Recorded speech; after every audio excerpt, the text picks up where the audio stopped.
नमस्कार दोस्तों, मैं हूं राज और आप देख रहे हैं हाईवे 33। तो चलें दोस्तों आज की कहानी की सफ़र पर। दोस्तों, कुछ लोग भूत प्रेत को, आत्माएं को किस्से कहानियों का हिस्सा मानते होंगे, लेकिन इस कहानी के सुनने के बाद आप दोबारा सोचने पर मजबूर हो जाएंगे। क्या ऐसा भी होता है? कुछ आत्माएं ऐसी भी होती है जो आपको समझ में नहीं आएगा कि वो आत्मा है या फिर इंसान है। ऐसी ही एक आत्मा से पाला पड़ा था प्रदीप जी का। तो चलिए प्रदीप जी के ही पॉइंट ऑफ व्यू से इस कहानी को आगे बढ़ाते हैं। दोस्तों, मेरा नाम है प्रदीप। मेरी उम्र लगभग 24 साल की हो चुकी थी। मैं उत्तर प्रदेश का रहने वाला और मैं गरीबी में था। थोड़ा गरीबी में मेरा पूरा परिवार था। मेरी बहन की शादी अच्छे घर में हुई थी, जब पापा मेरे सही सलामत थे, काम करते थे, मेहनत करते थे। लेकिन अब उनकी हालत कुछ ठीक नहीं रहती थी। तबीयत अक्सर उनका खराब रहता था। तो ऐसा हाल हम लोग को कभी नहीं हुआ था जो पिछले 2 साल में हमारे घर में हुआ था। मतलब हम लोग इतना गरीबी में आ चुके थे कि अब कोई तो हमें कर्जा भी नहीं देता था। तब मुझे लगने लगा कि मुझे कोई काम करना चाहिए, नौकरी करना चाहिए। लेकिन मैं शहर कभी गया नहीं था। साल 2004 की बात थी। मैं शहर में जाना चाहता था, लेकिन किसके पास? कौन मेरी मदद करेगा? कौन मुझे नौकरी दिलाएगा? मैं ये सब अपने दिमाग में सोचता रहता था। और उसी टाइम में मेरी बड़ी बहन वो हमारे घर पर आई थी, जीजा जी के साथ में घूमने फिरने के लिए। अक्सर साल 6 महीने में वो आ जाती थी। जब दीदी हमारे घर की दुर्दशा देखती है तो वो कुछ न कुछ मदद करती थी। इस बार भी उसने मदद किया था और मुझे कहने लगी कि तू अब बड़ा हो गया है, कब तक घर में बैठा रहेगा, कुछ काम क्यों नहीं करता है, कोई नौकरी चाकरी कर, ऐसे कब कब तक चलता रहेगा। हाँ, तब मैं दीदी से कहता हूँ कि दीदी मुझे आप ही ले चलो ना, आप नोएडा में रहती हो ना, शहर में रहती हो ना, तो मुझे कोई काम धंधा दिलवा देना और मैं आराम से काम करूँगा, फिर मैं घर को अपना संभाल लूँगा। इतना तो कर दो दीदी। दीदी चुप हो गई थी, कुछ बोल नहीं पाई थी। और इसके बाद टॉपिक बदल दिया था। मतलब वो मुझे लेके जाना नहीं चाहती थी। उनकी भी एक समस्या थी। नोएडा में रहती थी तो वो अकेले नहीं, उनका पूरा परिवार, सास ससुर और भी लोग रहते थे। और दीदी का मुझे देख करके लगता था कि सास ससुर अब उन पर दबाव डालते थे। ऐसा दबाव में हमेशा रहती थी और तभी तो कुछ बोल नहीं पाई थी। और तब मैं दूसरी बार दीदी से पूछा था कुछ देर के बाद में कि दीदी बात क्या है, आप मुझे क्यों लेकर जाना नहीं चाहती हो? मेरे जाने से आपके घर में कुछ अनबन हो जाएगी क्या? और तब दीदी कहने लगी, अरे नहीं नहीं, ऐसा बात नहीं है। देख, मेरा घर छोटा है, मैं साफ तुझे बता रही हूँ, और उसमें मेरे सास ससुर भी हैं और भी लोग हैं।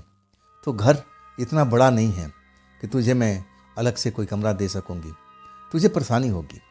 इसलिए मैं नहीं चाहती हूँ कि तू हमारे घर में आए। लेकिन जब मेरी माँ कहने लगी कि अरे ये तो इसको कहीं भी सुला देगी, ये सो जाएगा, ले जाना बेटा, देख यहाँ पर इधर उधर घूमता रहता है, अब तू ले जाएगी शहर में, शहर का थोड़ा हवा पानी में लगेगा, इसको कोई काम धंधा दिला दोगी तो काम भी करेगा। तब दीदी सोचने पर मजबूर होने लगी और कहने लगी, ठीक है मैं ले तो जाऊंगी, लेकिन अपने घर में मैं रख नहीं पाऊंगी, आप मेरी मजबूरी समझा करो। मजबूरी थी जो मैं पहले बताया था। अब उस घर में मेरे सिस्टर को ज़्यादा चलती नहीं थी, जो चलता था उनके सास ससुर का।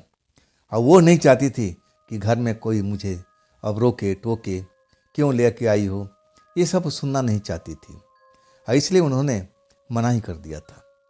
लेकिन जब माँ ने दोबारा बोला तब वो सोचने पर विवश हुई और कहने लगी, ठीक है मैं लेके चलूँगी और इनसे कहूँगी, यानी जीजा से मेरे, कि तुझे कोई काम दिला दे। लेकिन रहने का व्यवस्था मेरे घर में हो नहीं पाएगा, क्योंकि मेरा घर पहले ही छोटा है और ज़्यादा लोग उसमें रहते हैं। तो मैं तुझे कोई ना कोई किराए का घर दिलवा दूंगी, इतना मैं कर सकती हूँ। मैं भी खुश हो गया था कि चलो दीदी अपनी मजबूरी तो बताई कम से कम। कोई बात नहीं जी, मैं चल पड़ूंगा। और उसके बाद जीजा दीदी के साथ मैं नोएडा पहुंच जाता हूँ साल 2004 में। वाकई में जब उनके घर में पहुंचता हूँ ना, तो सबकी आंखें मेरे पर लगी हुई थी। मतलब सब पूछना चाहते थे दीदी से, ये कैसे आया, इसका क्या यहाँ जरूरत है, यहाँ तो पहले से लोग काफ़ी हैं, और ये कहाँ रहेगा। सबकी आंखें मुझे घूर रही थी। अब मैं दीदी को बात को सच मानने पर मजबूर हो गया कि यही चीज़ दीदी बचनी चाहती थी। इसी बात से घबराई हुई थी। आखिरकार दीदी समझाती है कि नहीं, ये यहाँ पर रहने के लिए नहीं आया, मैं इसको कोई काम धंधा दिलाऊंगी और इसके बाद हम कोई किराए का कमरा इसके लिए ले लेंगे, उसी में रहेगा। आप लोग चिंता फिक्र मत कीजिए इसका, इस घर में मैं रहने भी नहीं दूंगी। आखिरकार 2 दिन तो मैं उस घर में ज़रूर रुका था। 2 दिन के बाद जीजा जी ने मेरे लिए कोई काम ढूंढ लिया था और उसके बाद मुझे काम पर लेके जाते हैं, काम मुझे समझाते हैं और सब कुछ समझने के बाद मुझे लगने लगा कि ठीक ही तो है, ये काम को मैं आराम से कर लूँगा, इसमें कोई ज़्यादा झंझट भी नहीं है। अब रहा घर का समस्या। जीजा जी ने ही प्रबंध कराया था। एक घर था, बहुत पुराना घर था, उसमें सालों से कोई रहता नहीं था, सस्ते रेट में मिल चुका था। लेकिन जिसका घर था ना, उसकी एक कंडीशन थी। उसका कहना था कि जो भी घर में रहेगा सारे घर को साफ सफाई करना पड़ेगा। इसके लिए जीजा जी तैयार हो गए थे और कहने लगे हाँ, मेरा ही साला है, अब खुद रहेगा तो घर की साफ सफाई भी करेगा। वो नीचे में घर था 3 रूम का और उसके ऊपरी मंजिल पर भी 3 रूम बना हुआ था और उसके ऊपर में छत था, पानी की टंकी वगैरह लगी हुई थी। और इतना बड़ा घर में मैं अकेले, मैं तो घबरा गया था। और तब जीजा जी कहने लगे कि देख, ये घर बड़ी मुश्किल से मिला है, मेरा जानने वाले का है, और इस घर लेने के लिए मैंने, आप समझ ले, कितना परिश्रम किया होगा। तुझे क्या है, तुझे सारे घर में थोड़ी रहना है, अपने लिए घर चूज कर ले, उसी में अपना साफ सफाई कर, लेकिन शर्त यही है, पूरे घर का साफ सफाई रखना पड़ेगा, मकान मालिक ने कहा है। मैं सोच लिया कि चलो भाई, अब नौकरी तो मिली गई है, चलो अब इस घर में रह लेंगे। खाने पीने का मेरे को कुछ बनाने आता नहीं था, तो उसके लिए जीजा जी ने मुझे अब एक ढाबा पर अब दिखा दिया कि तू जा कर के इस होटल में, इस ढाबा में खाना भी खा सकता है। हाँ, कुछ पैसा जीजा जी ने मुझे दे दिए थे। हाँ, कहने लगे कि अगर ख़त्म हो जाए तो आ कर के मांग लेना। मेरी ज़िंदगी सही पटरी पर चल पड़ी थी। सुबह मैं कमरे का साफ सफाई करके, आंगन की सफाई करके अब मैं अपने काम पर निकल जाता था और देर रात को मैं करीब 8 बजे 9 बजे आता था। और इसके बाद खाना वाना खा करके मैं पहले आता था रास्ते में ही, और फिर अपना सोने की तैयारी कर लेता था। थका होने के कारण मुझे नींद भी आ जाती थी और ऐसा ही कुछ दिन चला था। 7-8 दिन ऐसे ही उस घर में बड़े आराम से रहा था और तब ऐसी कोई घटना मेरे साथ में घटी नहीं थी। आखिरकार एक रात में जब खाना पीना खा कर सोता हूँ ना, और तब मुझे किसी की आवाज़ सुनाई दे रही है, एक लड़की की आवाज़ जो किसी को पुकार रही थी। मुझे वो आवाज़ साफ तो नहीं समझ में आ रहा था, लेकिन हमारा जो घर था ना, बिल्कुल एक कोने में था, सुनसान जगह था। उसके 10 प्लॉट छोड़ करके फिर कॉलोनी शुरू होती थी। बीच में जिसकी ज़मीन थी, बाउंड्री वगैरह तो करवा दिए थे, कोई आधा अधूरा बनवा भी लिया था, लेकिन घर पूरी तरह से तैयार नहीं था। लेकिन मेरा जो घर था वो पूरी तरह से तैयार था और वो घर काफ़ी पुराना भी था और काफ़ी सालों से उसमें कोई रहता भी नहीं था। अब इसके बाद जब मैं आवाज़ सुनता हूँ जैसे कोई लड़की किसी को पुकार रही हो, कभी वो चुप हो जाती और कभी पुकारना शुरू करती, और तब मैं अनुमान लगाता हूँ कि आधी रात हो चुकी है और उसी के चिल्लाने से, शोर करने से मेरी नींद खुल गई थी। मैं कुछ देर तक तो अपने बिस्तर पर बैठा रहता हूँ, उसकी आवाज़ सुनता हूँ।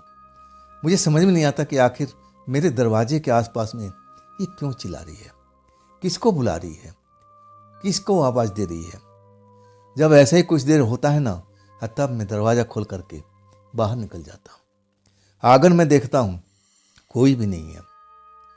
आवाज़ जैसे मैं बाहर निकलता हूँ शांत हो जाती है, बिल्कुल जैसे वहाँ पर कोई हो ही ना हो। आवाज़ का एकदम पता भी नहीं चल रहा था कि किस तरफ से आवाज़ आ रही थी। फिर मैं दरवाज़ा बंद करके अंदर जाने लगता हूँ और तभी फिर आवाज़ वही सुनाई पड़ती है, जैसे वो लड़की किसी को बुला रही हो, जैसे किसी का नाम लेके पुकार रही हो, लेकिन आवाज़ में जो साफ सुथरा होना चाहिए ऐसी आवाज़ मुझे नहीं लगी थी। तब मैं फिर निकलता हूँ। इस बार निकलता हूँ ना तो मैं देखता हूँ कि दरवाजे के बाहर में कोई है। मेन गेट जो था ना, मैं वहाँ पर पहुँच जाता हूँ। लोहे की मेन गेट था, जाली लगी हुई थी, लोहा का शिंचा लगा हुआ था। तो आर पार मैं देख रहा हूँ। मैं देखता हूँ कि गेट पर एक जवान लड़की अब खड़ी होकर के अब मेरे ही घर के तरफ में देख रही थी, आवाज़ मार रही थी। ना जाने किसको आवाज़ मार रही थी, लेकिन जैसे ही मैं गेट पर जाता हूँ ना, वो लड़की अंधेरे साइड में चली जाती है। मुझे बड़ा अटपटा लगा, आखिर मेरे घर में किसकी आवाज़ मार रही थी, किसको पुकार रही थी। कोई हमारे घर में तो ऐसा रहता नहीं है। मेरा जीजा जी कहना था ये घर तो सालों से खाली था, अब इस घर में सालों के बाद मैं रहने आया हूँ और तो कोई रहता नहीं है। खैर, जब लड़की चली जाती है ना तो मैं भी अपने कमरे में चला जाता हूँ और आराम से फिर अपने बिस्तर पर सो जाता हूँ। इसके बाद उस लड़की की आवाज़ मुझे सुनाई नहीं देती है। ये पहले मेरे साथ में जो घटना का शुरुआत हुआ था। अब इसके बाद वो 1 हफ्ते तक नज़र नहीं आई थी, ना उसकी आवाज़ कोई सुनाई पड़ी थी। लेकिन इस बीच हमारे साथ कुछ घटना घट गई थी। जहाँ पर जीजा जी ने काम लगवाए थे मेरे को, वो मालिक मुझे बाहर कर दिया था, नौकरी से निकाल दिया था। उसका कहना था कि मैं सही ढंग से काम नहीं कर पा रहा हूँ। अब मैं उदास हो गया था। मुझे समझ में नहीं आ रहा था कि मैं अब क्या करूँ, अब मैं कहाँ से नौकरी पाऊँ। मेरे लिए तो समस्या खड़ी हो गई थी। जब मैं जीजा जी के पास जाता हूँ बताने के लिए, तो जीजा जी कहते हैं मुझे भी लग रहा था, उसका व्यवहार मुझे सही नहीं लगा था। वहाँ पर लोग टिकते नहीं हैं, वो सभी के साथ में ऐसा कुछ करता रहता है। चलो मैं दूसरा नौकरी देखता हूँ। अब इसके बाद में आश्रय में मैं रुक जाता हूँ। अब मेरे पास में कोई ऑप्शन भी तो नहीं था। मैं उसी घर में रहने लगता हूँ। पैसा मेरा ख़त्म हो चुका था, खाने पीने का दिक्कत होने लगती है। और तब मैं अब सुबह सुबह दीदी के घर पहुँच जाता हूँ। जीजा जी तैयार हो रहे थे अपने काम पर जाने के लिए। मुझे देखते ही कहते हैं बात क्या है प्रदीप, सुबह सुबह कैसे आना हुआ? मैंने तुमसे बोला था ना कि मैं कोई नौकरी को देख रहा हूँ, अगर कोई नौकरी मिल जाती है तो मैं तुम्हें बुला लूँगा। यहाँ पर आना सही नहीं है सुबह सुबह के टाइम में। मेरे मम्मी पापा तुम्हें कुछ अलग नज़र से देखते हैं, अब मुझे भी अच्छा नहीं लगता है, तुम्हारी दीदी को भी अच्छा नहीं लगता है। और तब मैं कहने लगता हूँ कि जीजा जी चलो वो बात तो सही है, मैं आना भी नहीं चाहता था, लेकिन मजबूरी थी। मेरे पास में पैसा ख़त्म हो चुका है, मेरे पास में खाने पीने का अभी 1 रुपया भी नहीं बचा है, इसलिए मैं आपके पास में आया था। आपने कहा था ना कि जब रुपया पैसा ख़त्म हो जाए तो आकर के मुझसे मांग लेना। और तब जीजा जी मुझे ऊपर से नीचे तक देखते हैं, मन ही मन कुछ भुनभुनाते हैं। मैं आवाज़ तो सुन नहीं पाता हूँ, लेकिन इतना ज़रूर मुझे लग रहा था कि वो मुझ पर नाराज़ थे। क्यों नाराज़ थे ये तो मैं जान नहीं सकता था। और तब मैं काफ़ी देर खड़ा रहा गेट के बाहर, और वो तैयार होते हैं और फिर मेरी दीदी को आवाज़ देते हैं, अरे सुनो तुम्हारा भाई आया हुआ है, आकर के मिल लो बाहर में, मैं तो जा रहा हूँ, मुझे लेट हो रहा है। और उसके बाद अपनी बाइक स्टार्ट करते हैं, चल देते हैं। और उनके जाने के बाद में दीदी आती है, मुझे देखती है और कहती तू यहाँ किस लिए आया, तुझे मैं कही थी ना उसी घर में रहना। और तब मेरे आंखों में आंसू आ गए थे। और दीदी से मैं कहने लगा कि देखो दीदी, मैं यहाँ आना भी नहीं चाहता था, मजबूरी थी, मेरे पास में पैसा ख़त्म हो गया है। और जीजा जी ने कहा था कि जब भी पैसा ख़त्म हो मुझसे मांग लेना। तो क्या कहती दीदी? दीदी कहने लगी देख मेरे पास तो पैसा है नहीं, अब मेरे सास ससुर सब मालिक हैं, मेरे जो पति कमाते हैं सब उन्हीं के हाथ में देते हैं, मेरा तो कोई बस चलता नहीं। मैं तो तुम लोग को पहले ही बता चुकी हूँ, तो मैं तुम्हारी मदद तो कुछ कर ही नहीं पाऊंगी। अब रात को जीजा जी आएंगे तो फिर मैं उनसे बात करूंगी, अभी तो जा तू, अभी चला जा। मैं अब इतना उदास हो चुका था, जिंदगी में इतना कभी उदास हुआ नहीं था। मेरी सगी दीदी मेरी मदद नहीं कर रही थी। अब मदद करे भी कैसे? अब उनका परिवार में उनका तो चलता नहीं था। घर के मालिक उनके सास ससुर थे, और जो मेरे जीजा जी पैसा कमाते थे सास ससुर के हाथ में देते थे। तो दीदी के पास में तो एक धेली भी नहीं आती थी, तो वो भी मजबूर थी। मैं अपने उसी कमरे में आ जाता हूँ, रोते रहता हूँ। मेरी आंखों में आंसू अब बहने लगता है। मुझे लगता है कि अब मैं क्या करूँ। मैं भूखा था, रात को मैं भी सही भरपेट खाना नहीं खा पाया था। कुछ ही पैसे बचे थे और जिससे मैं अपना काम चलाऊँ, पेट भरा था। लेकिन सुबह होते ही, मैं गांव के रहने वाला था ना, मुझे भूख लग जाती थी। भूख बर्दाश्त से बाहर हो रही थी, और तब मैं रोने लगा था कि हे ईश्वर, अब मैं क्या करूं, अब मैं क्या करूं। लेकिन अब उस टाइम कोई भी मेरी मदद करने के लिए नहीं आता है। मैं सोते रहता हूं, नींद भी नहीं लगती, खाली पेट नींद भी तो दूर भाग जाती है। अब इसके बाद रात में भी जीजा जी मेरे पास में नहीं आते हैं। मैं रात को भी इंतज़ार करते रहता हूँ, लेकिन जीजा जी बिल्कुल नहीं आते। आखिरकार रात को 11 बज जाता है, और तब मुझे लगने लगता है कि शायद अब जीजा जी तो आएंगे नहीं। अब मैं क्या करूं, कहाँ जाऊं? अब मैं गांव लौट जाऊं तो मेरे पास में जाने के लिए पैसे भी नहीं हैं। मैं बड़ा दुविधा में फंसा हुआ था, और इधर से मैं भूखा था, सही ढंग से मुझे नींद भी नहीं आ रही थी। पानी पी पी करके अपना काम चला रहा था, और मेरे पास में एक धेला भी नहीं बचा हुआ था। और होटल वाला बिना पैसे को तो भोजन देने से रहा। मैं खाना भी खा लूँ तो पैसा मैं कहाँ से चुकाऊंगा? समस्या ये थी। मैं उदास था, अपने बिस्तर पर बैठा हुआ था, और यही सोच रहा था कि अब मैं करूं क्या। लेकिन अब समाधान तो नजर नहीं आ रहा था। रात आधी रात हो चुकी थी। एक बार झपकी भी लगी, और जैसे ही झपकी लगी, वही जो लड़की की आवाज़ में सुना था एक बार, और जिसको मैं देखने के लिए गेट तक गया था, वो मेरी तरफ देख करके फिर आगे की तरफ बढ़ गई थी। वो उसी की आवाज़ आ रहा था, जैसे आज भी हमारे मेन गेट पर आई हुई है और किसी को पुकार रही है। कौन रहता है इस घर में? मेरे अलावा तो कोई रहता नहीं है। अब मैं खाली पेट था, कुछ अच्छा भी नहीं लग रहा था। मुझे लगने लग कि चल के उसको बता देना चाहिए कि यहाँ पर और कोई नहीं रहता है, मैं रहता हूँ अकेला। अब मैं उसकी आवाज़ सुन कर के गेट पर आ जाता हूँ, और तब वो गेट की दूसरी तरफ में खड़ी दिखाई देती है। अब मुझे आता हुआ देखती है, और वो जो आवाज़ दे रही थी अब वो शांत हो जाती है। जब मैं मेन गेट पर पहुंच जाता हूं, अब मैं उससे सीधी बात करता हूं कि देखिए, इस घर में मेरे वाला कोई रहता नहीं है, और ये घर सालों से खाली था। आप किसको पुकार रही हैं? जिसको भी पुकार रही हैं ना, इस घर में कोई रहता नहीं है। आप गलत घर में आ गई हैं। मैं तो यहाँ पर मजबूरी से रह रहा हूँ, नहीं तो मैं भी इस घर में रहना पसंद नहीं करूँगा। मैं तो इतना मजबूर हूँ कि मेरे पास में खाने के लिए पैसे नहीं हैं। मैं अपनी दुखड़ा उस लड़की को सुनाने लगता हूँ, ना जाने क्यों। और वो मेरी सारी दुखड़ा सुनती है और जाती नहीं है, मुझे ही देखती रहती है। जब मैं अपनी बात कह देता हूँ, तब कहती है, मैं तुम्हें ही आवाज़ दे रही थी, मैं तुम्हें ही पुकार रही थी। मैं काफ़ी दिन से इस गली से गुजरती हूँ, तब ये घर बिल्कुल खाली नज़र आता है, इसमें कोई रहता नहीं था। लेकिन जब तुम आए, अब यहाँ पर रोशनी देखा, तो मुझे लगने लगा कि मैं पूछूं कि तुम कौन हो और इस घर में तुम क्यों रहती हो।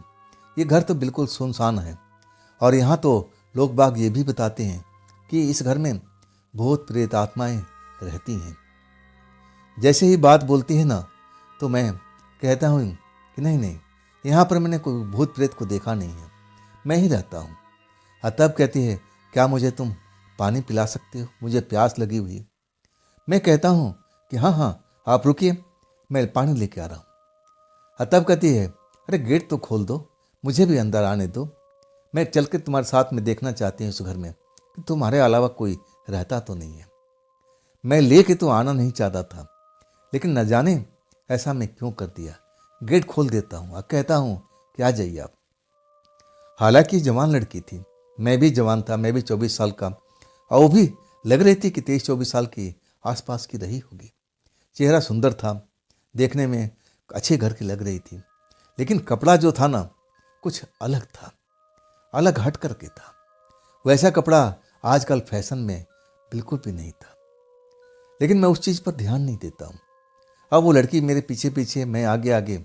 अब फिर अपने कमरे के अंदर पहुंच जाता हूँ और मटके में मैं रखा हुआ था पानी, मटके से पानी निकाल करके लोटा भर करके अब पानी दे देता हूँ।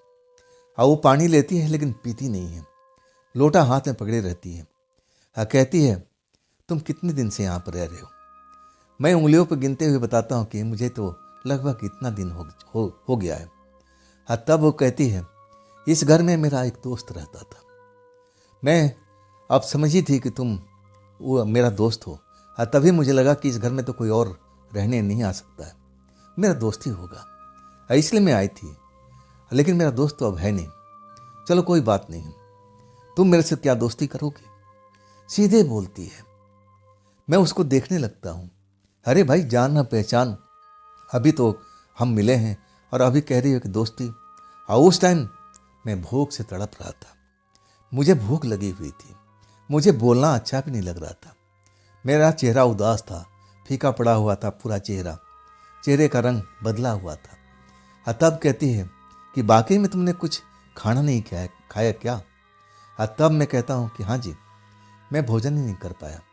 कल रात को किया था आधा अधूरा, लेकिन सुबह से मैंने कोई अन्न का ग्रहण नहीं किया, मेरे पास में पैसा नहीं था। तब वो सोच में पड़ जाती है। कहती है कि मैं अभी जा रही हूँ और तुम्हारे लिए कुछ खाना का प्रबंध लेके करके आ रही हूँ, तुम दरवाज़ा खोल के रखना।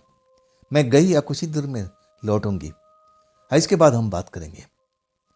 मेरे को देखते ही देखते मेरे कमरे से निकल जाती है और इतना तेजी से वो गेट को पार कर लेती है और फिर अंधेरे में गायब हो जाती है। मैं अपने बिस्तर पर बैठ जाता हूँ। मैं अब उसकी बाट देखने लगता हूँ। भूख के मारे मेरे पेट गुड़गुड़ गुड़गुड़ कर रहा था कि कब भोजन मिले, कब भोजन मिले। अब मेरा हालत कुछ ठीक नहीं था। मैं बोला ना, मैं गांव देहात का रहने वाला था। अब मुझे भूख काफ़ी लगती थी, लेकिन यहाँ तो एक अन्न का दाना भी सुबह से गया नहीं था। तो आप मेरी हालत समझ सकते हो। और ऊपर से मैं नौजवान था, भूख मुझे काफ़ी सताती भी थी। करीब आधा घंटा के बाद वो लड़की लौट के आती है। उसके हाथ में एक पैकेट होता है और सीधा मेरे कमरे में आ जाती है और कहती है, पहले अपना पेट पूजा करो, देखो जो भी लाई हूँ तुम्हें ज़रूर स्वादिष्ट लगेगा। मैं जब सुगंध उसका सूंघता हूँ ना, खाने का सुगंध बहुत अच्छा लग रहा था। जल्दी से खोलता हूँ, अब मैं देखता हूँ तो उसमें अच्छा व्यंजन था, बड़ा खुशबू उसमें से उठ रहा था। मैं उसको कहता हूँ कि आप भी तो खाइए। तब कहती है, मेरा पेट तो भरा हुआ है, मैं तो भोजन कभी के कर चुकी हूँ, ये तुम्हारे लिए है, अब जल्दी से भोजन खत्म करो, इसके बाद हम बातें करेंगे। मैं भूख से इतना तड़प रहा था, सामने भोजन देख करके मैं टूट पड़ा था और देखते ही देखते भोजन को मैं ख़त्म कर दिया। पानी पीता हूँ और तब जाके मेरी आत्मा तृप्त होती है। अब सुबह से एक भी अन्न का दाना नहीं गया और इसके बाद मेरा शरीर भारी भारी सा लगने लगा था। मेरी आंखों की अब ऐसा लग रहा था कि नींद को खुमारी आ रही हो। अब मैं बार बार अपनी आंखें को खोलने की कोशिश करता था, लेकिन मैं अपनी आंखों को कंट्रोल नहीं कर पाता। और जबकि वो जवान लड़की बैठी हुई थी, वो मुझसे ना जाने क्या क्या बात करना चाहती थी। अब मुझे तो नींद आ रही थी। मैं कई बार अपनी आंखें खोलने का जबरदस्ती कोशिश करता हूँ, लेकिन सफल नहीं हो पाता हूँ। और तब वो कहती है कि हाँ, अब तुम्हें नींद आ रही होगी, तुम सुबह से कुछ खाए नहीं थी ना, ये नींद का खाना का असर है, कुछ देर आराम कर लो, मैं भी बैठी हूँ और फिर तुम जब जगोगे फिर हम बात करेंगे। मुझे यहाँ तक याद था कि मैं अपने बिस्तर पर सो जाता हूँ, अब मेरे सामने ही बैठी रहती है। मैं अपनी आंखें खोल करके देखना चाहता हूँ, लेकिन पलकें बिल्कुल भारी हो गई थी और इसके बाद मुझे कुछ होश नहीं रहता। जब मेरी आंखें खुली ना तो सुबह हो चुका था। खिड़की से छन करके रोशनी सूरज की आ रही थी। बाहर शोरगुल शुरू हो चुका था। लोग बाग हमारे घर के सामने जो कच्ची सड़क थी, उसे लोग साइकिल से अपने पैदल अब जा रहे थे, काम पर निकल रहे थे और उनकी आवाज़ मेरे कानों में पड़ती है। और धूप मेरे कमरे में आ चुका था। तब मैं अब अपने आप को देखता हूँ कि आखिर वो लड़की कहाँ है, लेकिन लड़की थी नहीं। इसके बाद मैं अपने शरीर को देखता हूँ तो मैं कपड़ा पहन करके सोने वाला इंसान था। अब मेरे कुछ कपड़ा मेरे शरीर पर थे ही नहीं, जैसे किसी ने उतार दिया हो। मैं ऐसा तो कभी करता नहीं था, तो आखिर मेरे कपड़ा को किसने उतारा? कपड़ा कहाँ है? और जब मैं देखता हूँ तो मेरे बिस्तर के अब सिरहाने पड़ा हुआ था। हाँ, वो लड़की कमरे में थी ही नहीं। आखिर मेरे साथ में क्या हुआ? मैं इतना कैसे बेहोशी में सो चुका था? और वो लड़की कब तक थी मेरे घर में? आखिर वो चली कहाँ गई? उसने तो मुझे भोजन दिया था। मैं उस लड़की को, अब नीचे भी घर था, ऊपर भी घर था, मुझे लगने लगा किसी कमरे में तो नहीं गई है, कहीं आराम तो नहीं कर रही है। मुझे ऐसा लगा मैं ऊपर वाले कमरे में ढूंढता हूँ, लेकिन वहाँ पर भी नहीं है। नीचे में और कमरे में ढूंढता हूँ तो वहाँ पर भी नहीं है। तब मुझे कुछ अच्छा नहीं लग रहा था। ना जाने उसको देखने को दिल कर रहा था। ऐसा क्यों हो रहा था उस टाइम, मैं समझ नहीं पा रहा था। दोपहर हो जाती है। तब मुझे लगता है कि शायद वो रात में ही चली गई थी। अब वो, मैं सो गया था, वो क्या करती? अपने मन को बहलाता हूँ। दोपहर हो जाती है। अब मैं जो रात का भोजन किया था ना, और उसके बाद सुबह में मैं खाली पेट था। फिर भूख लग रही थी।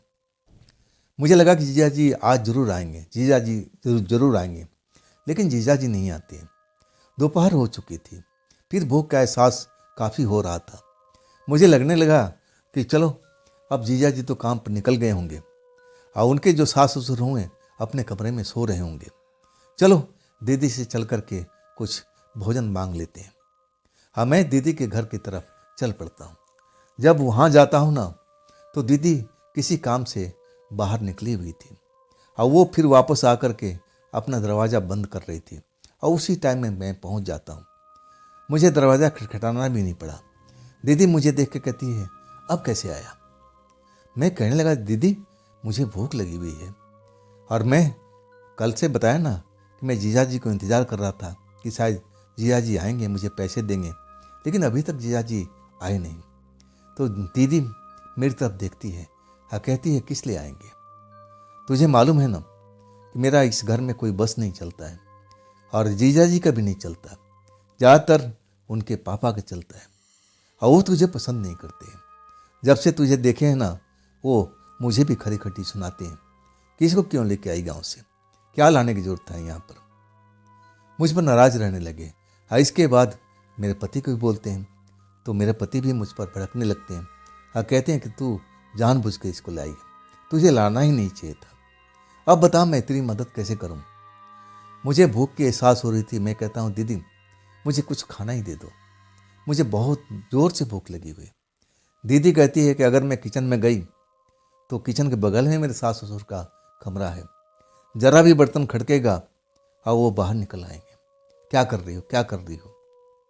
नहीं बाबा नहीं, तू जा, तू जा, मैं तो कह रही हूँ कि तू अपने गांव लौट जा। लेकिन गांव जाने के लिए तो मेरे पास में पैसे नहीं थे। हाँ, मैं बिल्कुल वहाँ से उदास भाव से अब लौट जाता हूँ। मुझे लगने लगा था कि दीदी सही तो कह रही है, दीदी घर में उसमें चलता नहीं है। अब मेरी वजह से उनको नाराज़गी झेलनी पड़ रही है। मुझे गांव लौट जाना चाहिए, लेकिन मैं कैसे लौटूं? मेरे पास में तो एक पैसा नहीं था, तो मैं ट्रेन का टिकट कैसे लेता, बस का मैं सफ़र कैसे करता? मेरे पास में खाने पीने का कुछ व्यवस्था नहीं था, तो मैं कैसे अपने गांव पर लौटूं? और इसके बाद अपने कमरे में आ जाता हूँ, बिस्तर पर गिर जाता हूँ। अपने भाग पर मैं रोने लगता हूँ कि भगवान आप मुझे इस धरती पर क्यों भेजे?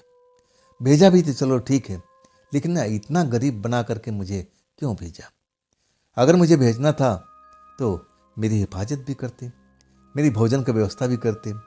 ऐसा क्यों किया आपने? मैं भगवान से नाराज़ हो जाता हूँ और मैं भगवान से बातें करने लगता हूँ, लेकिन भगवान कहाँ थे?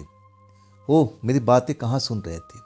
अगर वो सुनते तो उस टाइम मुझे भोजन का जरूर प्रबंध कराते। इसके बाद कब मुझे आँख लग जाती है मुझे पता ही नहीं चलता है। जब रात को जब मैं देखता हूँ ना, तो वही लड़की मेरे बिस्तर पर आकर के बैठी हुई है जहाँ पर मैं सोया हुआ था। कमरे में रोशनी जल रही है। अब मुझे जगाती है और कहती है, देखो कितनी रात हो गई है, कितनी रात हो गई है, तुमने कुछ खाना तो नहीं खाया ना? मुझे लगा था और तभी मैं खाना लेके आई हूँ। पहले तुम भोजन कर लो, इसके बाद हम बात करेंगे। मैं जब खाना देखता हूँ ना और उस लड़की को देखता हूँ तो मुझे विश्वास नहीं होता कि आखिर ये लड़की कैसे आ गई, कौन है ये, अब मेरी मदद क्यों कर रही है। मेरे मन में बहुत सारा सवाल था लेकिन जवाब कोई नहीं था। मुझे भूख तो काफ़ी लगी हुई थी। सामने खाना देख करके अपने आप को रोक नहीं पाता हूँ। पहले मैं भोजन पर अपना ध्यान केंद्रित करता हूँ और भूख मिटाने के बाद पानी वानी पी लेता हूँ और इसके बाद कहता हूँ कि आपका बहुत बहुत धन्यवाद, आपने मेरी भूख को ख्याल रखा। लेकिन मैं जानना चाहता हूँ ये उपकार आप मेरे पर क्यों कर रही हैं। और कल रात को आप कब चली गई थी? खाना खाने के बाद मुझे कुछ याद नहीं था, मैं तो गहरी नींद में सो गया था। अब मेरे बदन पर कुछ कपड़े कम थे, क्या आपने मेरे कपड़े उतारे थे? मैं सीधे स्पष्ट शब्दों में अब उनसे सवाल करने लगता हूँ। अब मेरी सवाल सुन करके वो मुस्कुराती है और कहती है, हाँ तुम पसीने से नहा रहे थे और मुझे लगा कि तुम्हारे कपड़े उतार देना चाहिए, क्या तुम्हें अच्छा नहीं लगा? तब मैं चुप हो गया था। मैं कहने लगा कि आप हैं कौन, कहाँ रहती हैं आप, अपने बारे में कुछ बताइए। तब कहती है कि इसी गली में आखिरी वाला मकान में हम रहते हैं, मेरे पापा नाइट ड्यूटी करते हैं। अब मैं अपने घर में अकेली रहती हूँ, मेरी माँ पहले ही मर चुकी है। अब मेरे परिवार में और कोई नहीं है, पापा और हम दोनों लोग ही रहते हैं। अब पापा तो ड्यूटी चले जाते हैं और इसके बाद मैं घर में अकेले बोर होने लगती हूँ। आज जिस घर में आप रह रहे हो ना, इस घर में मेरा प्रेमी था, मैं उससे मिलने के लिए आती थी। और जब मैं देखा कि इस घर में फिर रोशनी हो गई है, कोई रहने लगा, तो मुझे लगा कि मेरी प्रेमी लौट तो नहीं आया, इसलिए मैं आकर के आवाज़ दे रही थी। अब इसके बाद आप नज़र आ चुके थे और जब मैं आपको दिखी ना तो मुझे लगा कि मेरी प्रेमी ही है, बिल्कुल शकल सूरत कुछ मिलती जुलती है। तो आपको बुरा तो नहीं लग रहा है अगर मैं आपको प्रेमी कहूँ, प्रेमी बनाऊँ, आपसे दोस्ती करूँ, तो आप बुरा तो नहीं मानोगे? मैं एकदम उसकी स्पष्ट बात तो सुन करके और मैं चुप रह गया था। मैं गांव का रहने वाला व्यक्ति था, ना तो मैं लड़की से कभी प्रेम किया था, ना कभी दोस्ती की थी, इतना मुझे मौका ही नहीं मिला था। हाँ, जब मुझे दोस्ती का ऑफ़र करने लगती है तो मैं सोचने लगता हूँ कि क्या लड़की से दोस्ती करना ठीक रहेगा। अगर मेरे जीजा मेरी दीदी को पता लगा तब मेरे साथ में क्या व्यवहार करेंगे, जैसे उस लड़की को मेरे मन की बातें पता लग गई हो। कहती है कोई नहीं जानेगा, कोई नहीं जानेगा, रात में कौन आता देखने के लिए कि हम आप इस घर में कर क्या रहे हैं। अभी भी देखो, हम और आप अब दोनों इकट्ठे हैं, बाहर में कोई आया है पूछने के लिए? नहीं, कोई नहीं आएगा, आप बेफिक्र रहो। मैं भी अपने घर में बोर हो जाती हूँ, मुझे भी एक साथी चाहिए, दोस्त चाहिए बातें करने के लिए, समय गुजारने के लिए। आप मेरे से दोस्ती कर लो ना, प्लीज़ कर लो ना, प्लीज़ कर लो ना। आखिरकार मैं हाँ बोल देता हूँ और उसके बाद वो लड़की खुश हो जाती है। अब मेरे बारे में सब कुछ अब जानकारी लेने लगती है कि कौन कौन है आपके परिवार में, आपके माता पिता क्या करते हैं और आप यहाँ पर किस लिए आए हो। मैं पूरी कहानी फिर से उसको सुनाने लगता हूँ कि देखिए, मैं नौकरी की तलाश में आया था और हमारे परिवार बहुत पहले सुखी था, खुशहाल परिवार था। लेकिन जब मेरे पिता बीमार पड़ जाते हैं और उसके बाद मेरे घर में बदहाली आ चुकी थी। अब तो हमारे गांव में कोई मेरे पिताजी को कोई कर्जा भी नहीं देता, ऐसी हमारी हालत गांव में हो चुकी है। मैं एक नौकरी की तलाश में आया था, नौकरी मिली भी थी, लेकिन मालिक मुझे निकाल दिया। शायद उसको मैं पसंद नहीं आया था, ना जाने क्यों। इसके बाद से मैं अभी तक फैसला नहीं कर पाया हूँ कि मैं करूँ तो क्या करूँ, अपने गांव लौट जाऊँ या फिर क्या करूँ। मेरे पास में पैसा नहीं है, आप तो समझ चुकी हैं, मैं पहले ही बता चुका हूँ, मुझे क्या करना चाहिए। तब वो कहती है कि मुझे सोचने का मौका दो, अब तुम मेरे साथ दोस्ती हो चुका है तो कोई ना कोई मैं तुम्हारी हेल्प ज़रूर करूँगी, तुम चिंता मत करो। और इसके बाद मुझसे वो बातचीत करने लगती है, मुझे हंसाने की कोशिश करती है और आखिरकार मैं हंसने भी लगता हूँ। इतनी मीठी मीठी प्यारी बातें करती थी, मुझे वो अच्छी लगने लगी थी। आखिरकार वो कहने लगी कि तुम्हें नींद आ रही है। तब मैं कहता हूँ मुझे नींद नहीं आ रही, आप बात तो करिए। लेकिन जैसे ही बोलती है कि तुम्हें नींद आ रही है, मेरी आंखें की पलकें भारी होने लगी थी। ऐसा लगा कि सचमुच मेरे को नींद आ रही है। अब फिर अपने आप को रोक नहीं पाता हूँ। आज जब मैं बिस्तर पर सो जाता हूँ तब मुझे होश नहीं रहता। आखिर ऐसा कैसे हुआ? लड़की तो बैठी थी और उसके सामने मैं कैसे सो जाता हूँ? जब सुबह में मेरी आँख खुलती है, जैसे कल की रात हुआ था, वैसे ही आज मेरे साथ में फिर वही घटना। मेरे शरीर पर कुछ कपड़े कम थे, जो कि ऐसा होना नहीं चाहिए था। और सुबह में जब आँख खुलती है तब लोग बाग कच्ची सड़क पर चलने लगते हैं। उनकी आवाज़ से मेरी आंखें खुल जाती हैं। मैं उस लड़की को देखना चाहता हूँ कि आखिर कहाँ गई, लेकिन पूरा घर छान मार लेता हूँ, लेकिन वो मुझे दिखाई नहीं देती है।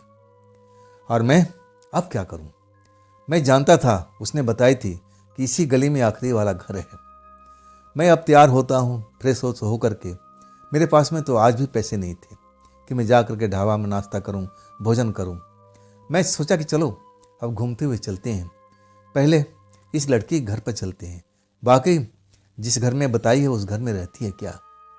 जब मैं उस गली में चलता हुआ आखिरी घर के पास पहुंचता हूँ, तब जो आखिरी घर उसने बताई थी, घर तो था, लेकिन घर के दरवाजे पर ताला लटका हुआ था। मतलब उस घर में उस टाइम में कोई नहीं था। मुझे लगा कि अब क्या करना चाहिए। फिर मैं अपने कमरे में आ जाता हूँ और अपने आप को दिलासा देने लगता हूँ कि अब मैं क्या करूँ, कैसे मैं करूँ, कैसे मैं अपने गांव जाऊँ। अभी तक मुझे कोई नौकरी मिली नहीं। ये मेरी दोस्त थी, ये भी अब ना जाने कब मदद करेगी, कैसे क्या करेगी, आज समझ में नहीं आ रहा था। मैं लड़की पर थोड़ा शक तो जरूर किया था। जब 2 रात मेरे सामने में थी और जब मेरे कुछ कपड़े उतर जाते हैं शरीर से, तब मैं सोचने पर मजबूर होने लगता हूँ कि आखिर वो कब चली जाती है, मेरे साथ में कुछ गलत व्यवहार तो नहीं किया। तब मेरा मन कहने लगता है कि हाँ, जरूर तुम्हारे शरीर के कपड़े उतरे थे तो उसी ने तो उतारे थे, और वो हंस भी रही थी, तो जरूर मेरे साथ में छेड़खानी तो जरूर हुई। लेकिन मुझे कुछ पता नहीं लगता था, क्योंकि मैं नींद में रहता था या बेहोशी की हालत में। पूरा दिन निकल जाता है, मेरी हिम्मत नहीं होती है कि फिर मैं दीदी के घर की तरफ जाऊं। मैं दीदी को भी परेशान करना नहीं चाहता था। मैं जानता था कि उनके घर पर गया और सास ससुर ने मुझे देख लिया तो फिर दीदी पर अपनी भड़ास निकालने लगेंगे। ऐसा मैं चाहता भी नहीं था। मैं दीदी के घर तरफ जाता ही नहीं। मैं बाहर निकलता हूँ, घूमता हूँ, फिरता हूँ, लेकिन अब अच्छा नहीं लगता। तब मैं अपने कमरे में आकर के अपने आप को बंद कर लेता हूँ। फिर जब शाम हो जाती है तब मुझे नींद आ जाती है। गहरी नींद में सो जाता हूँ। जब मेरी आँख खुलती है तो वही लड़की मेरे सामने में नज़र आती है, मुझे उठाती है। उठ जाओ प्रदीप, उठ जाओ। मैं आंखें खोल कर देखता हूँ, वही लड़की मुझे मुस्कुराती हुई नजर आती है। मैं दरवाज़ा तो अंदर से सांकल तो नहीं लगाया था, लेकिन दरवाज़ा भेड़ दिया था।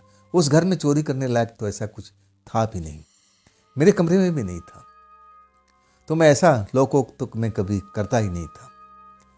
वो मुझे भोजन लेके आई थी कल की रात की तरह। कहती है पहले भोजन कर लो, इसके बाद हम बात करेंगे।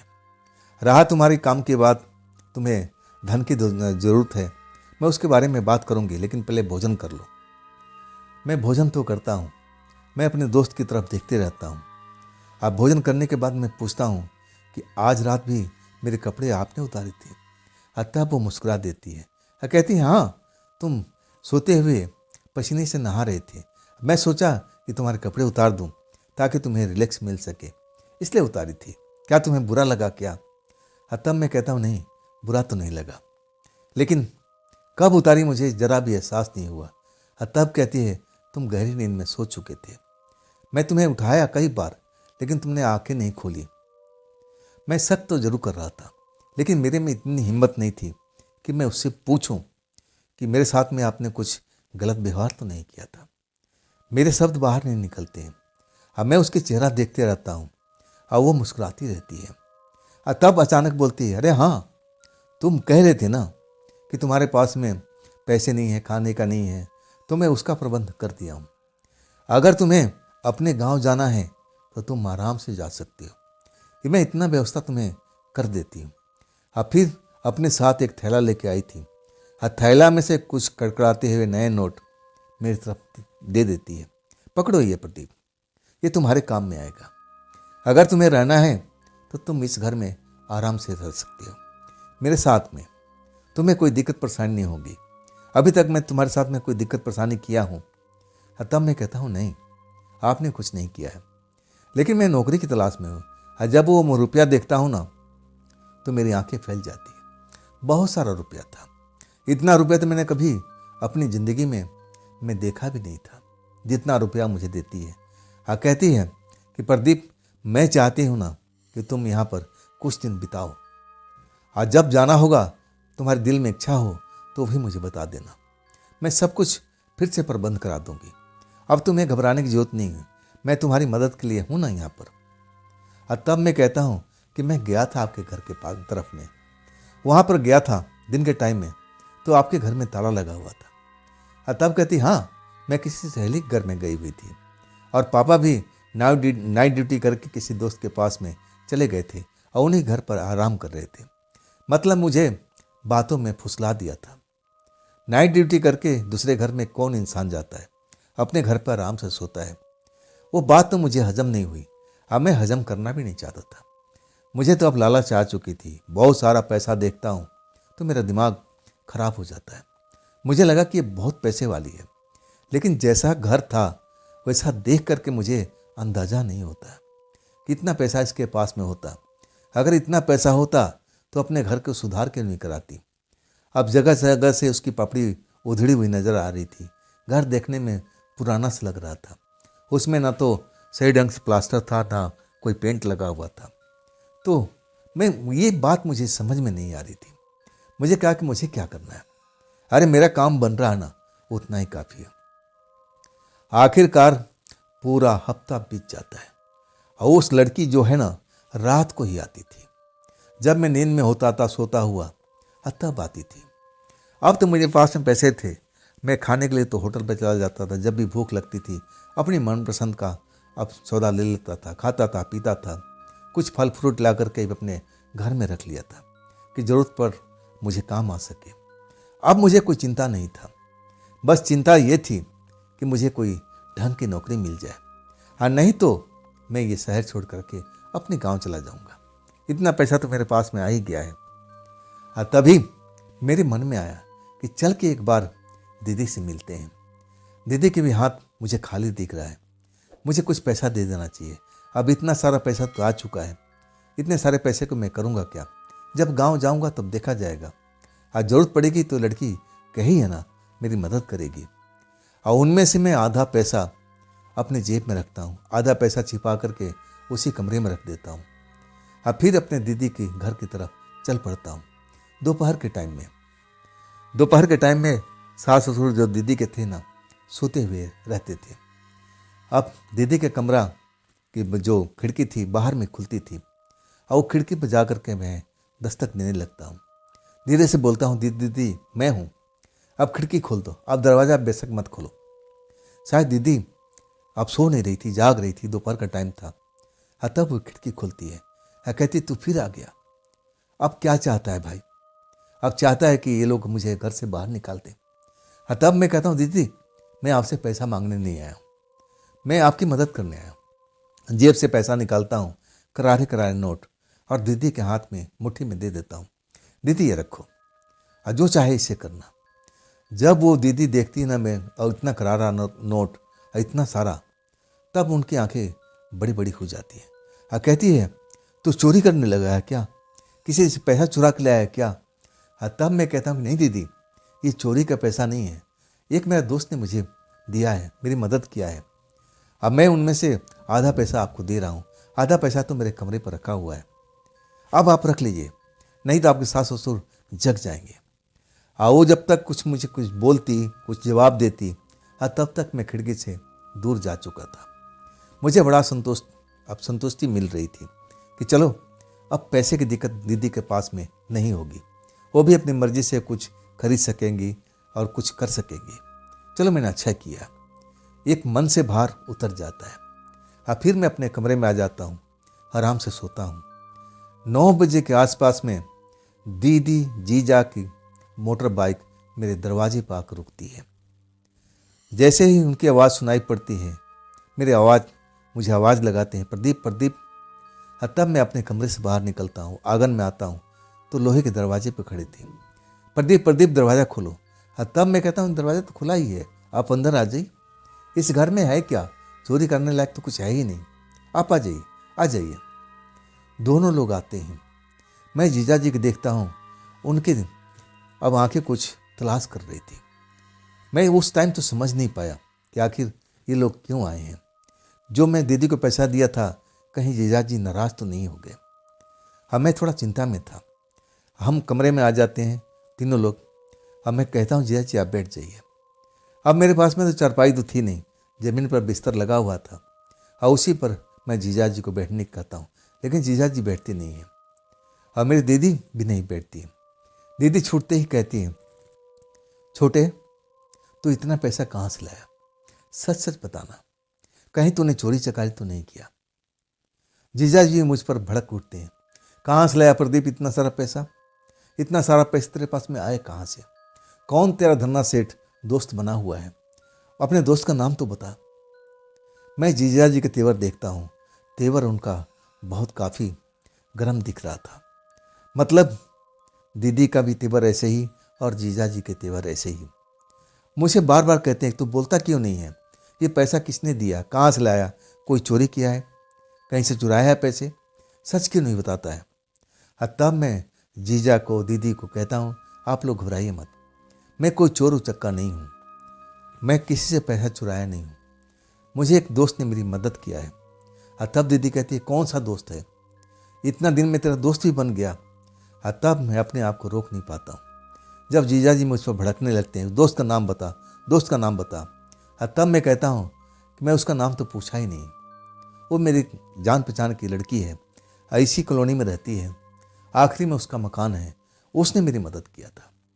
जब आप मुझे पैसा नहीं दिए थे, आप लोग, मैं आपके दरवाजे पर आया था, मैं रात भर भूखा सोया, तब वो आई थी, उसने मेरी मदद की थी, खाना पीना लेके आई थी, मेरी हालत जान करके अब मुझ पर तरस खाई, कहने लगी मैं तुम्हारे लिए सब कुछ प्रबंध करा देती हूँ, और उससे मेरी दोस्ती हो गई। अच्छी लड़की है, वो मेरी मदद करती है। जब मेरे पास में पैसा इतना आ गया तो मैं सोचा कि दीदी के मैं कुछ पैसे दे दूँ ताकि आपकी मदद हो जाए। बात तो यही है, इससे आगे कोई बात नहीं है। जीजा दीदी अभी भी मुझ पर विश्वास नहीं कर रहे थे और जीजा कहने लगे, इस गली में मैं हर किसी को जानता हूँ, कौन सा घर की बात कर रहे हो। तब मैं कहता हूँ, इसी गली में आखिरी वाला मकान जो दिखने में पुराना लगता है, उसी घर में लड़की रहती है। जैसे ही बात बोलता हूँ ना, जीजा जी दीदी की तरफ देखने लगते हैं, दोनों एक दूसरे को घूरने लगते हैं। समस्या कहाँ पर थी मुझे समझ में नहीं आ रहा था। तब जीजा जी कहते हैं, जिस घर की तू बात कर रहा है ना, वो घर तो काफ़ी दिनों से बंद है, उसमें बाप बेटी रहते थे और एक रात को बाप बेटी उस घर में नज़र में नहीं आते, उस घर में ताला बंद है और इस बात को तो सालों हो चुका है। वो कहाँ हैं, कहाँ गए हुए हैं, उनका कोई रिश्तेदार भी अब आता जाता नहीं है। तुम उसी घर की बात कर रहे हो ना, वो लड़की कहाँ से रहेगी। मैं कहने लगा कि शायद आप गलत घर की बात कर रहे हो, चलिए मैं आपको चल के दिखा देता हूँ, चलिए अभी कोई ज़्यादा रात नहीं हुई है। जीजा जी दीदी मान जाती हैं। अब फिर हम तीनों निकल पड़ते हैं। अब मैं उस जगह पहुँचता हूँ जहाँ पर घर में देखता हूँ वहाँ पर ताला लगा हुआ है, वो भी जंग लगा हुआ। मैं कहता हूँ यही घर है, यही घर है उस लड़की का जो मुझे बताई थी। तब जीजा जी कहते हैं, मैं भी इसी घर की बात कर रहा हूँ, ये घर काफ़ी सालों से बंद पड़ा हुआ है, ना तो घर का मालिक है ना इसमें रहने वाले वो लड़की। दोनों बाप भी बेटी थे। बाप जो था फैक्ट्री में काम करता था और बेटी घर में अब अकेले रहती थी। और उसके बाद में थोड़ा वो लड़की अब इधर उधर दोस्ती भी करने लगी थी। और इसके बाद बाप को पता लग गया था कि मेरी लड़की है ना, उसके जो कदम हैं बहक रहे हैं। लोग बाग में ने शिकायत दिया कि तुम्हारी लड़की को इस लड़के के साथ घूमते हुए देखा है। और बाप अपनी बेटी को डांटता था कि तू ऐसा मत किया कर, ऐसा मत किया कर। बेटी मान भी जाती थी। और इसके बाद में फिर उसका सिलसिला वही चलने लगता था। और इसके बाद बाप बेटी से झगड़ा होता है और फिर अगली सुबह में वो घर बंद मिलता है। उस घर में ना तो बाप थे ना बेटी थी। वो लोग कहाँ गए, कब आएंगे, कब लौटेंगे, किसी को जानकारी नहीं। आई काफ़ी साल हो चुका है। देखो ना तुम्हारी घर की ये हालत देखो, लगता है कि यहाँ पे इंसान रहता होगा। नहीं, ये घर खाली है। तुम झूठ बोल रहे हो, बताओ, सच बताओ। हाँ, तब मैं कहता हूँ जीजा जी, मैं झूठ नहीं बोलता हूँ। वो लड़की आज रात को भी आएगी। अब आप आ जाना उस टाइम में, और फिर आपको वो लड़की नज़र आ जाएगी। मैं समय बताता हूँ। और जब जीजा जी कहते हैं हाँ मैं देखना चाहता हूँ, तुम झूठ बोल रहे हो, ऐसा हो ही नहीं सकता है, ऐसा हो ही नहीं सकता है। हाँ, तब मैं जीजा जी कहता हूँ कि आप 11 बजे रात को आप यहाँ पर आ जाइएगा और कहीं पर छुप करके खड़े हो जाइएगा। हाँ, तब आपको पता चल जाएगा। लेकिन आप उस लड़की को टोकिएगा नहीं, डांटिएगा नहीं, ऐसा मत कीजिएगा, नहीं तो फिर लड़की मेरी मदद नहीं कर पाएगी। जीजा जी मान जाते हैं और कहते हैं मैं लौटूंगा, 11 बजे मेरा इंतज़ार करना। और उसके बाद चले जाते हैं। मैं भी थोड़ा डर जाता हूँ ये सब सुनने के बाद में। आखिर लड़की मेरे से झूठ बोल रही थी। जीजा जी कहना था वो घर तो सालों से बंद पड़ा है। उस घर में बाप बेटी जरूर रहती थी। लड़के कदम बहके हुए थे। उसके कॉलोनी में बहुत सारे अब लड़के दोस्त बन चुके थे। पिता और बेटी में लड़ाई भी होती थी और उसके बाद वो लोग घर छोड़ के चले जाते हैं। तो आखिर ये लड़की जो मेरे से मिलती है, आखिर ये है कौन? मेरे मन में बहुत सारी शंका थी कि चलो आज आएगी तब मैं पूरी कहानी पूछूंगा। रात हो जाती है। अब मैं खाना पीना तो अब मेरे पास में पैसे था तो कोई दिक्कत भी नहीं थी। खाना पीना मैं खा चुका था। अब फिर अपने बिस्तर पर मैं लेटा हुआ था। जब मुझे लड़की उठाती है, उठो उठो प्रदीप, उठो उठो, मैं आ गई हूँ, जागो भी, अब हम लोग कुछ बातचीत करेंगे। तब मैं जागता हूँ। लेकिन एक चीज़ मैं नोटिस किया था, वो हर बार वही कपड़ा पहन करके मुझे नज़र आती थी। बहुत पुराना स्टाइल था कपड़ों का। और इसके बाद मुझसे बात करने लगती है, और बताओ अब तुम कब जाना चाहते हो गांव, और तुम्हें कुछ मदद चाहिए? तब मैं कहता हूँ कि हाँ मदद चाहिए। आपने जो पैसा दिया था उसमें से मैंने आधा पैसा दीदी को दे दिया। और इसके बाद दीदी कहने लगी तू पैसा चुरा के लाया है। सब उससे मैं बोल देता हूँ। मेरे जीजा विश्वास नहीं करते। मैंने उनको बुलाया है कि मैं अपने दोस्त से मिलवा दूंगा। मेरे जीजा जी आस पास में होंगे, मैं उनको आवाज़ देता हूँ। तभी लड़की एकदम, उसका चेहरा अलग रंग हो जाता है, जैसे गुस्से में हो चुकी हो। कहती है प्रदीप ये तूने क्या किया? अपने जीजाजी दीदी को मेरे बारे में क्यों बताया? ये तूने सही नहीं किया।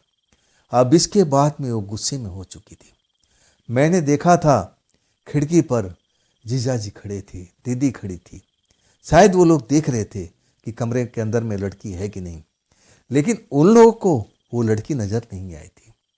वो मुझे नजर आ रही थी और मुझ पर भड़क रही थी कि तूने ऐसा क्यों किया, मेरे बारे में जीजा जी को क्यों बताया? मैं तुम्हें मना किया था ना, ये बात अपने तक सीमित रखना, ऐसा अनर्थ क्यों किया?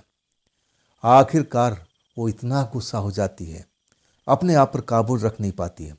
मुझ पर भड़क करके मुझे मारने की कोशिश करने लगती है कि अब मैं तुझे छोड़ूंगी नहीं।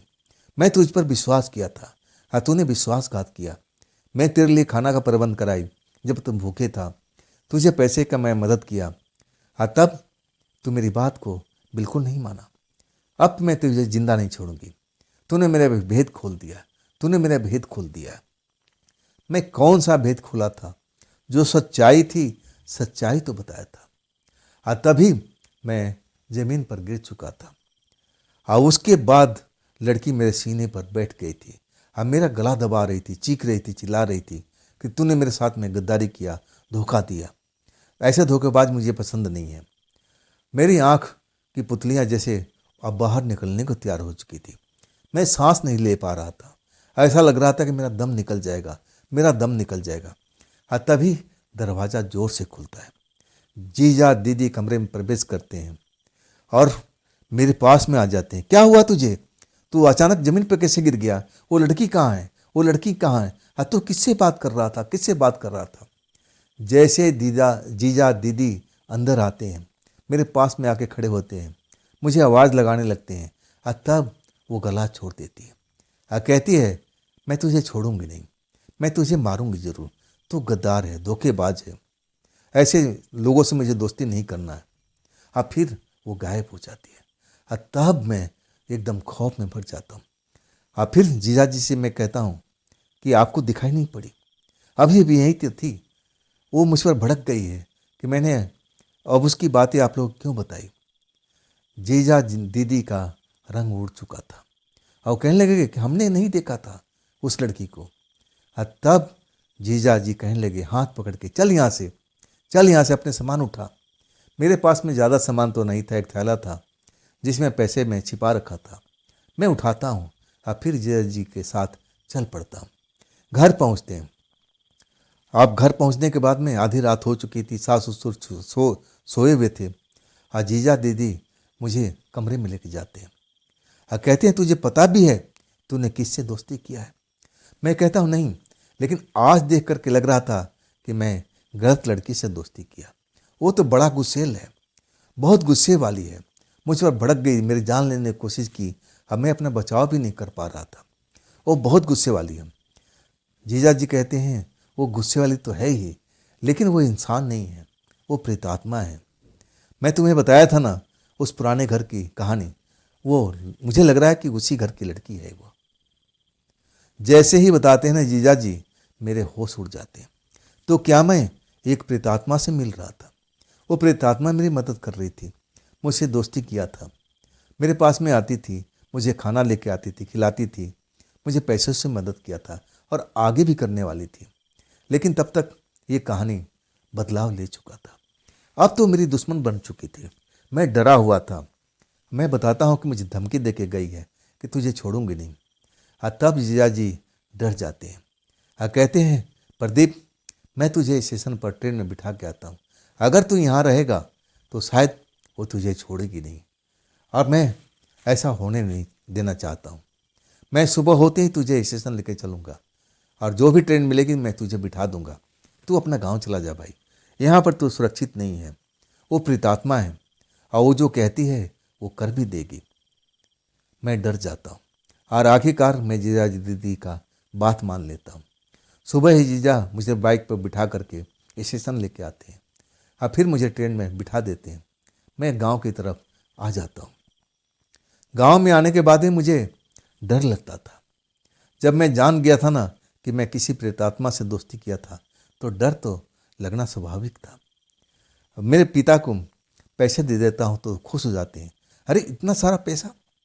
मैं उनको पूरी कहानी बताता नहीं, मैं कहता हूँ कि हाँ, यही मेरी कमाई थी, इसके बाद मैं शहर नहीं जाऊँगा, इससे मैं छोटा मोटा काम करूँगा और इसी से मैं आगे आप कमाई का जरिया रखूँगा, लेकिन आप दोबारा कहोगे तो शहर जा तो मैं बिल्कुल नहीं जाऊँगा। मुझे कई महीनों तक डर लगता था। ऐसा लगता था कि वो लड़की मेरे आसपास में है, वो मुझे देख रही है। लेकिन ऐसा मेरा जो अनुभव था, बस अनुभव की तरह था। वो लड़की मुझे ज़रूर डराती थी। मेरी यादों में ऐसा लगता था कि मेरे दिमाग में बैठी हुई है, हर तरफ में। ऐसा लगता था कि मेरे को सामने से आवाज़ दे रही है, प्रदीप तूने अच्छा नहीं किया, तूने अच्छा नहीं किया। और मैं खौफ में भर जाता था। आखिरकार काफ़ी दिनों के बाद इस डर से मुझे आज़ादी मिली थी और इसके बाद मैं कभी भी घर से बाहर शहर नहीं गया था। मैं उसी पैसों से छोटा मोटा काम अपना शुरू कर देता हूँ और आज उसी पैसे से मेरा घर परिवार, अब मेरी शादी हो चुकी है और सब कुछ इसी पैसे से मैंने अपना बिजनेस खड़ा कर लिया है। तो दोस्तों, ये थी प्रदीप जी की भेजी हुई उनकी आप बीती आपको कैसी लगी कमेंट में ज़रूर बताइएगा। और दोस्तों, अगर आपके पास भी ऐसा कुछ अनुभव है, अपनी आप बीती है जो आप मुझ तक शेयर करना चाहते हो, तो आप मुझे इंस्टाग्राम पर मेरे व्हाट्सएप नंबर पर अपनी कहानी को ज़रूर शेयर कीजिएगा। दोस्तों, ये भी चैनल आप ही का है, तो इसको भी अपना प्यार दीजिए, लाइक कीजिए, सब्सक्राइब कीजिए, शेयर कीजिए अपने दोस्तों को और हाइप वाले बटन को ज़रूर दबाइएगा। तो दोस्तों, फिर इसी चैनल पर हम कल मिलते हैं। आप लोग अपना ख्याल रखिएगा। नमस्कार।